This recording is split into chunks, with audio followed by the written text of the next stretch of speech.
Welcome to Elevate Your English. Where confidence meets communication.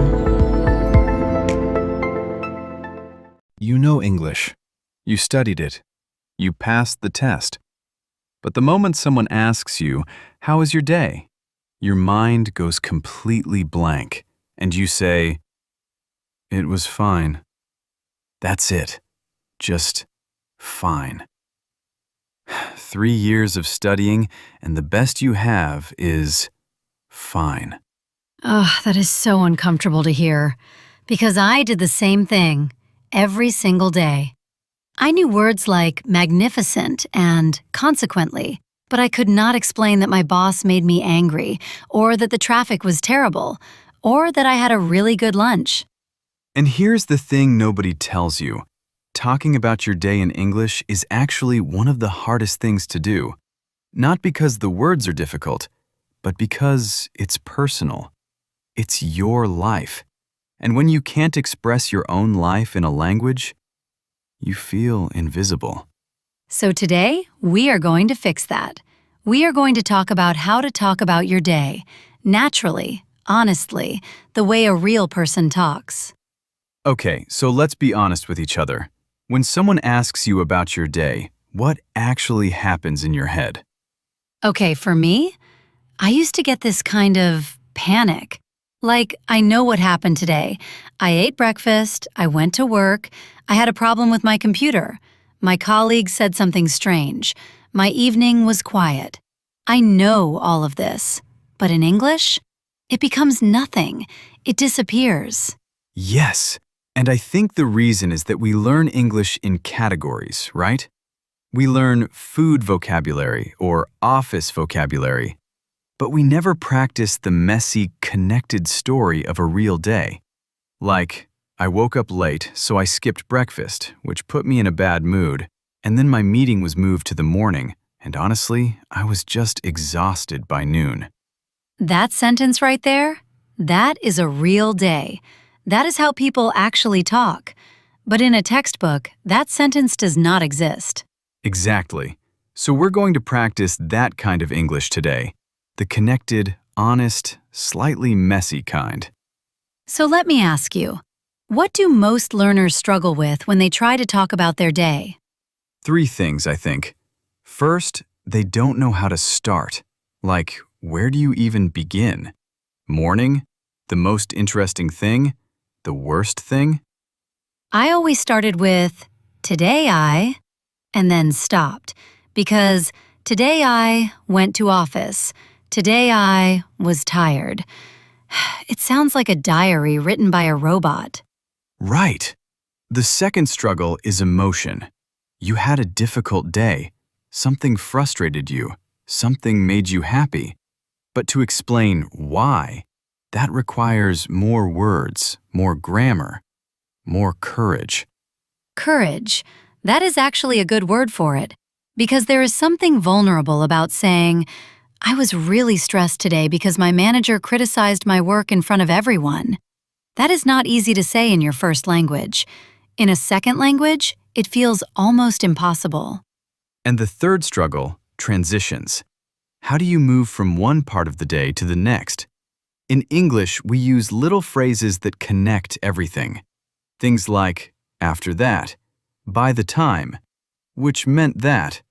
So, naturally, these small bridges are everything. And nobody teaches them in school. You just have to absorb them from listening, which is exactly what we're doing right now. Okay, so let's actually practice. I'm going to tell you about my day yesterday, and I want you to notice how I'm connecting things. Go ahead. So, I woke up a little later than usual. Not super late, but enough that I felt rushed. I didn't have time to make coffee at home, which was honestly the worst start. By the time I got to work, I was already a bit grumpy. Then my first meeting got canceled, so suddenly I had this free hour, and I used it to catch up on emails, which actually turned my mood around a little. I love that. You used by the time, which was so suddenly, which actually. None of those are advanced words, but together they make it sound completely natural. Right. And notice I didn't just say, I woke up late, I went to work, I had a meeting. There's a feeling running through it. The rushed morning, the missing coffee, the grumpiness. It's a real human experience. Now let me try. Yesterday was one of those days where nothing went terribly wrong, but nothing felt right either. You know those days? Oh, absolutely. The gray days. Exactly. I got through my work, but I wasn't really present. My mind kept going somewhere else. By the evening, I was home, and I just sat with a cup of tea and did nothing for like 30 minutes. And honestly, that was the best part of my day. See, that is a story.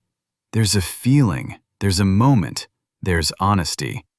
That is the kind of English that actually connects you to another person. And here's the thing. You don't need perfect grammar for this. You need real experience and a few connecting words. The grammar can be a little imperfect, and people will still understand you completely. Which is actually very freeing, right? Once you stop trying to speak perfectly and start trying to speak honestly, everything gets easier. Okay, we have a challenge for you today, and it is small but powerful. Tonight, before you sleep, or right now if you want, take out your phone, open a voice recorder, and talk about your day for 60 seconds. Just 60 seconds. In English. Don't script it. Don't translate from your language first. Just start with something like, so today was, or this morning I, and keep going. Even if you make mistakes, even if you pause, even if you repeat yourself. The goal is not perfection. The goal is movement. You are training your brain to find English words for your real life. And the only way to do that is to actually try. 60 seconds. You can do that. Let's do a quick recap before we move to vocabulary. Today we talked about why talking about your day is actually one of the most personal and difficult things in a second language. We looked at 3 common struggles: not knowing how to start, expressing emotion, and using transition words. And we showed you that the key is not perfect grammar. It's honest storytelling with small connecting phrases. And your challenge? 60 seconds of speaking about your day, recorded tonight. Now, let's look at 5 words from today's episode that will really help you sound more natural. Word 1. Rushed. Meaning, when you are moving or doing things very quickly because you don't have enough time. Example, I felt really rushed this morning because I woke up late and had an early meeting. Speaking practice question. Tell me about a time you felt rushed. What happened? Word 2. Grumpy. Meaning, when you are in a bad mood, a little angry or irritable, usually for a small reason. Example, I get grumpy when I skip breakfast. I just can't help it. Speaking practice question. What makes you grumpy? Is there something small that always affects your mood? Word 3. Present. Meaning, being mentally focused on what is happening right now, not distracted. Example, I was at the meeting, but I wasn't really present. I kept thinking about my other work. Speaking practice question. Is it easy for you to stay present during the day? When do you lose focus? Word 4. Catch up. Meaning, to do something you didn't have time to do before or to reach the same level as others. Example, I had a free hour, so I used it to catch up on emails. Speaking practice question. What do you usually need to catch up on after a busy week? Word 5. Vulnerable. Meaning, when you are open about your feelings in a way that feels a little scary or exposing. Example, talking about your emotions in another language feels vulnerable, but it's also very powerful. Speaking practice question. Is it easy or difficult for you to be vulnerable in English? Why? You know what I want to leave you with today?